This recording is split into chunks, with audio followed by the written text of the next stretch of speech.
Punjab and Haryana high court ने एक और बड़ा फैसला दिया है कि महमूद प्राचा यानी कि मुझे हरियाणा की 90 की 90 सीटों की सीसीटीवी फुटेज, वीडियोग्राफी, सारे समस्त चुनाव की सभी चुनाव की 90 की 90 कॉन्स्टिट्यूंसी और वो फॉर्म 17C भी जिसको ना देने के लिए चुनाव आयोग ने जमीन आसमान एक कर रखी है किसी को भी, वो भी 90 की 90 सीटों की हर एक 17C फॉर्म भी मुझे दिया जाएगा। चुनाव आयोग ने भरसक कोशिश की, अपनी जी तोड़ कोशिश की, ये तक कहा, जिन्होंने वो कांग्रेस के बारे में भी कहा था, मेरे बारे में तो और भी ज्यादा मिस्चीवियस वगैरह शब्दों का भी प्रयोग किया बहस करते हुए हरियाणा हाईकोर्ट में, हरियाणा पंजाब हरियाणा हाईकोर्ट में। परंतु जज साहब ने फाइनली फैसला हमारे हक में दिया और हमें ये आदेश प्राप्त हुआ जिससे 90 की 90 सीटों पे ये सारी चीजें हमें मिलेंगी। लेकिन इसमें बड़ी बात क्या है, इससे पहले भी इलाहाबाद हाईकोर्ट भी ऑर्डर कर चुका है, दिल्ली भी हाईकोर्ट ये ऑर्डर कर चुका है, लेकिन सारी सीटों का, एक एक सीट का तो किया लेकिन सारी सीटों का ये पहला ऑर्डर हुआ है। अब इसका मतलब क्या है, मैं आपको दो तीन शब्दों में वो समझा दूं। इसका मतलब ये है कि अब जब ये हमारे पास ये मशीनें ये आ जाएंगी सारे सबूत, तो हम पूरी दुनिया को ये दिखा सकते हैं कि आप खुद अपनी आंखों से देख लो, आपको मशीनों में छेड़छाड़ करते हुए, कानून का सरेआम पूरा उल्लंघन करते हुए चुनाव आयोग के कर्मचारी और चुनाव आयोग के अधिकारी स्वयं मिल जाएंगे। ये एक पहला बड़ा फायदा है और मतपत्रों की लड़ाई में, ब्रिंग बैक बैलेट की लड़ाई में ये एक बहुत बड़ा कदम होगा। एक बात, दूसरी बात, हम इसको प्रयोग में लाके जो 16-17 और यहां भी स्लीपर सेल ने बहुत बड़ा रोल अदा किया। काफी सारे हरियाणा के कैंडिडेट्स हमारे पास आए थे केस हमसे करवाने के लिए, लेकिन उसमें से एक ही बचा। तो अब लेकिन 16 ने, फिर भी 17 लोगों ने हरियाणा में पिटीशन डाल रखी है। इन सबूतों की बुनियाद पर हम इन 17 सीटों पर भी इन सबूतों का इस्तेमाल करके उन 17 सीटों का सबूत हमें मिलेंगे। ये चुनाव को के जो फैसले होने हैं इसमें, ये हम 6 महीने में कराने में समर्थ हो गए हैं। 6 महीने के आसपास पीरियड में हम करा सकते हैं। तो चुनाव को में धांधली करने की एक सबसे बड़ी जो वजह और ताकत ये भी होती है किसी भी कैंडिडेट के पास कि चुनाव अगर कोई जीत जाए तो हारा हुआ कैंडिडेट उसको अदालत में जाके हटा नहीं पाएगा, भले ही कितनी भी धांधली से वो जीता हो कैंडिडेट हटा नहीं पाता, इसलिए क्योंकि अदालत में फैसले होने में 5 साल से ज्यादा लग जाता है। तो इन सबूतों के माध्यम से हमने एक नया रास्ता निकाला है। मैं पूरा डिटेल में रास्ता इसलिए नहीं बता रहा हूं आपको कि स्लीपर सेल्स को भी पता लग जाएगा और बाकी दुनिया को भी पता लग जाएगा, तो हमारी राह में और रोड़े अटकाएंगे। लेकिन बताना भी इसलिए जरूरी है कि ताकि जो नेतागण हैं वो इस बात को समझ ले कि हमने जो बात कही थी उसको हम पूरा करने के लिए, कि हम ये चोरी की मशीनों को हटा के मतपत्र से चुनाव कराने के लिए हमारे पास शॉर्ट टर्म प्लानिंग भी है, लॉन्ग टर्म प्लानिंग भी है और विनिंग स्ट्रैटेजी है। मतलब जीत के लिए हम काम कर रहे हैं, सिर्फ मुंह दिखाने के लिए एक आंदोलन खड़ा नहीं कर रहे या सिर्फ आवाज नहीं उठा रहे हैं। तो वो ये विनिंग स्ट्रैटेजी भी है कि हम हरियाणा में 17 सीटों का अगर हम चुनाव रद्द करा दें तो आप समझ सकते हैं कि जो दूसरे चुनाव होंगे मतपत्रों के द्वारा, उसमें ये सरकार हरियाणा की गिर जाएगी और दूसरी सरकार आने के पूरे चांस बन जाएंगे। यही काम हम 150 सीटों पे महाराष्ट्र की भी कर सकते हैं। ये भी बात मैं बता रहा हूं, यही फॉर्मूला अपना के, क्योंकि हमने महाराष्ट्र में भी ये कार्रवाई वहां की 288 सीटों की सारे सबूत लेने की, वीडियोग्राफी, सीसीटीवी फुटेज और फॉर्म 17C कार्रवाई शुरू कर दी है। और अब जब हरियाणा कोर्ट का ऑर्डर आ गया है, पंजाब हरियाणा का, तो महाराष्ट्र में बॉम्बे हाई कोर्ट में भी हमें काफी आसानी से ऑर्डर मिलने की उम्मीद है। तो 150 सीटों पे हमारा ये अंदाजा है कि हम चुनाव रद्द करा सकते हैं बहुत आसानी से इन सबूतों का इस्तेमाल करके। ये हमारा शॉर्ट टर्म प्लानिंग है कि कम से कम हरियाणा और महाराष्ट्र की तो जो बड़ी एक धक्का लगा है विपक्ष को, उसको हम थोड़ा सा संभाल सके। लेकिन इससे हम ये भी साबित कर देंगे कि ये मशीनें कितना बड़ा फ्रॉड और कितना बड़ा धोखा है। तो जो ब्रिंग बैक बैलेट का जो आंदोलन चल रहा है, जिसमें अब बड़ी बड़ी पॉलिटिकल पार्टीज भी जुड़ रही हैं, और एक बड़े नेता ने पहली बार मुझे डायरेक्ट कांटेक्ट किया है कल, मैं अभी नाम नहीं खोलूंगा नहीं तो सारे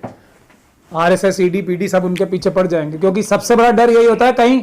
मेरे साथ मिलकर काम शुरू ना कर दे कोई। मुझे आरएसएस मेरे पर खास मेहरबानी रखती है, ये सब लोगों को डराती है कि इनके पास मत जाओ, बाकी कुछ भी करो। खैर, ये दो महत्वपूर्ण खबरें हैं। इसके बाद जो हमारी जो सिविल सोसाइटी है उसमें इसका आपको एक हमें जिम्मेदारी दी गई है मिशन सेव कॉन्स्टिट्यूशन को। सारी सिविल सोसाइटी के मेंबर्स ने मिलकर एक हमें जिम्मेदारी ये दी है कि हम फील्ड ऑपरेशन यानी कि सड़क पे और अदालतों में जो संवैधानिक और कानूनी रूप से कार्रवाई करनी है, ये ब्रिंग बैक बैलेट आंदोलन में। और अब कोई मशीनों का जिक्र नहीं कर रहा है, ये एक हमारी बड़ी विक्ट्री ये भी है कि अब कोई भी किसी भी प्रकार से मशीनों के प्रयोग से सब लोगों ने पूरी तरीके से इनकार कर दिया है, खासतौर के विपक्ष के लोगों ने। तो ये भी हो गया है। तो अब हमारी मिशन सेव कॉन्स्टिट्यूशन की जिम्मेदारी अदालतों में मजबूती से केस लड़ने की और सड़क पे भी जो पीसफुल प्रोटेस्ट करना है, उसके तहत हमने ये आंदोलन की घोषणा की है। हम सभी देश की सभी राजधानियों में, खास तौर पे हमने सबसे पहले हरियाणा चंडीगढ़ में एक प्रेस कॉन्फ्रेंस की और उसके बाद मुंबई में जाके प्रेस कॉन्फ्रेंस की, महाराष्ट्र की, वहां के लोगों से आह्वान किया। और 3 हमने जो वादे किए हैं इस प्रेस कॉन्फ्रेंस के माध्यम से, उसके बाद हम जालंधर जाके पंजाब के लोगों से भी हम ये रिक्वेस्ट कर चुके हैं आंदोलन में जुड़ने की, और बहुत अच्छा रिस्पांस सब जगह से आ रहा है। 14 तारीख को मैं दोबारा मुंबई जा रहा हूं और 15 तारीख को नागपुर में एक बड़ी इन चोरी की मशीनों के खिलाफ बड़ी रैली है, 15 तारीख को नागपुर में, उसमें भी मैं जा रहा हूं। तो 3 हमारे प्रोग्राम जो हमने अनाउंस किए हैं वो ये हैं कि एक तो बड़ा आंदोलन जिसमें हर एक डिस्ट्रिक्ट जो डीएम होता है या कलेक्टर होता है हर एक डिस्ट्रिक्ट में भारत के, वहां पे 11 से 21 लोगों का एक डेलीगेशन परमानेंट धरने पे बैठेगा। और दूसरा, बड़ी संख्या में लोग हर हफ्ते कोर्ट अरेस्ट करेंगे, यानी कि जेल भरो आंदोलन शुरू करेंगे। ये 2 अभी कार्यक्रम अनाउंस किए हमने सड़क पे आंदोलन के। तीसरा एक सड़क पे आंदोलन का जो हमारा दूसरा पॉइंट है वो ये है कि हम सुप्रीम कोर्ट और देश की सभी हाई कोर्ट्स के बाहर भी न्यायपालिका की जो स्वाधीनता है, स्वतंत्रता है, उसको इंश्योर कराने के लिए सॉलिडारिटी में सुप्रीम कोर्ट के बाहर भी बड़ी संख्या में लोग जाएंगे। और जैसे हमने एआईसीसी के ऑफिस के बाहर कहा था कि जजेस को हम किसी भी प्रकार की आंच नहीं आने देंगे उनके ऊपर, किसी को इस बात को हम नहीं इजाजत देने देंगे देश की जनता के जजों के ऊपर कोई दबाव बनाने की या उनको लालच देने की कोई सपने में भी सोचे। तो इसके लिए सारे हाई कोर्ट्स के बाहर और सभी और सुप्रीम कोर्ट के बाहर ये भी स्टैंड अप प्रोटेस्ट या कह लें सॉलिडारिटी स्टैंड अप भी हम करेंगे। उसके बाद हम लोग ये भी हम प्रॉमिस कर रहे हैं कि देश में सभी जगह मार्केटवाड़ी जो गांव है उसके तर्ज पे जो लोग भी ये मॉक पोल कराना चाहते हैं, ये उनका संवैधानिक अधिकार है, जो उनकी अभिव्यक्ति की आज़ादी है उसका हिस्सा है। कोई भी अधिकारी या उनके भ्रष्ट राजनीतिक आका अगर इस काम में दखल डालने की कोशिश करेंगे तो हम उनके खिलाफ मुकदमा दर्ज कराएंगे। और ये जो मार्केट वाली जो गांव हैं उसके खिलाफ जो महाराष्ट्र सरकार ने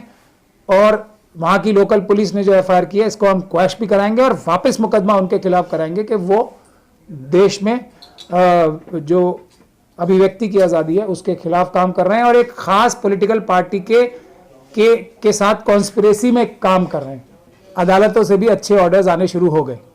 और 2 ऑर्डर्स जिसके लिए मैंने आपको खास तौर पे बुलाया आज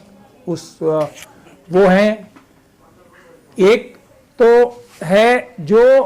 एक इलाहाबाद हाईकोर्ट ने मेरे ऊपर पर्सनल फाइन लगाया था इस बात के लिए कि मैंने, और उसमें बहुत काफ़ी नेगेटिव टिप्पणियां मेरे पर्सनैलिटी के बारे में, मेरे खुद के बारे में की गई थी। वो पहले तो सुप्रीम कोर्ट ने उसको स्टे किया था और परसों उसको पूरी तरीके से निरस्त कर दिया, फाइन को भी, और जितनी भी टिप्पणियां मेरे खिलाफ थी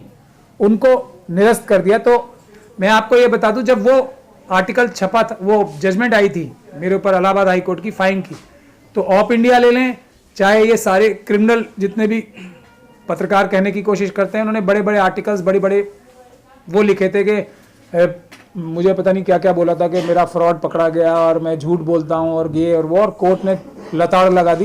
लेकिन सुप्रीम कोर्ट ने मेरी बात को सही मानते हुए इलाहाबाद हाई कोर्ट की जजमेंट को निरस्त कर दिया और फाइन भी हटा दिया। तो इससे एक बहुत बड़ा मॉरल बूस्ट हम सब लोगों को मिला है और मॉरल हाई ग्राउंड भी मिला है कि हम लोग ठीक हैं, ठीक रास्ते पे जा रहे हैं। जो ये चुनाव में धांधली करने के लिए जो मशीनें थी, जिसका आंदोलन मिशन सेव कॉन्स्टिट्यूशन ने 5 जनवरी 2024 से एक तरीके से बहुत एग्रेसिवली या सड़कों पे आके करना शुरू किया था, और हमसे पहले बहुत सारे लोगों ने बहुत ज़्यादा काम किया था और काफ़ी सारी पेटिशंस भी डाली थी, लोगों से सिग्नेचर कैंपेन्स भी कराए थे, और इतना ज़्यादा मेहनत और काम करके मैं समझता हूँ कि उनको क्रेडिट देना भी बहुत ज़रूरी है जिन लोगों ने वो सब काम किया। लेकिन जब 5 जनवरी से ये नेशन वाइड आंदोलन बन गया है, तो जो ऑपोजिशन की पॉलिटिकल पार्टीज़ थी, मैं ये पहले भी कह चुका हूँ कि उन्होंने ध्यान नहीं दिया और उसका नतीजा उन्हें लोकसभा के चुनाव हार के मिला, हरियाणा के चुनाव हार के मिला, और उसके बाद महाराष्ट्र के चुनाव हार के भी उनको एक बहुत अच्छा और करारा जब नतीजा मिल गया।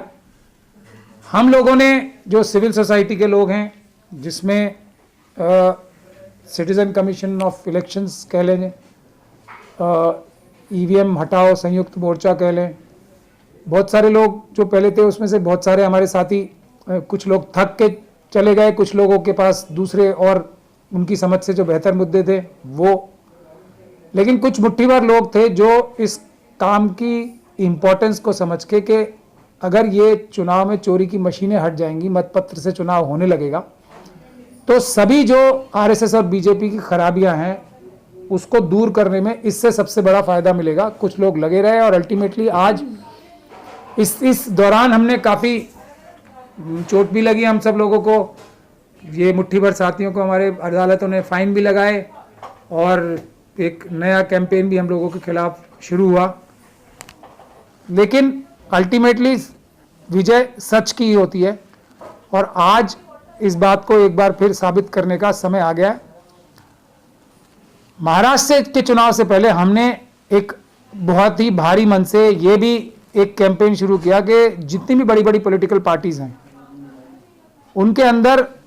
स्लीपर सेल्स यानी कि आरएसएस के एजेंट बहुत सारे घुसे हुए हैं, और जब तक उनको नहीं हटाया जाएगा, साइडलाइन नहीं किया जाएगा,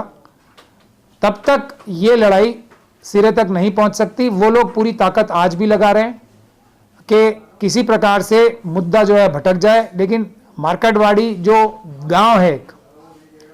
उन्होंने एक ऐसा काम किया जो हम सब अपने आप को दिग्गज समझ रहे थे,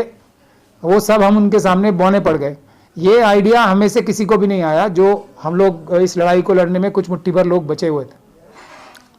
और उनको सलाम करते हुए या उनकी शुरुआत से कह लीजिए, अगर मैं कहूँ तो उनके गुड लक चार्म से ही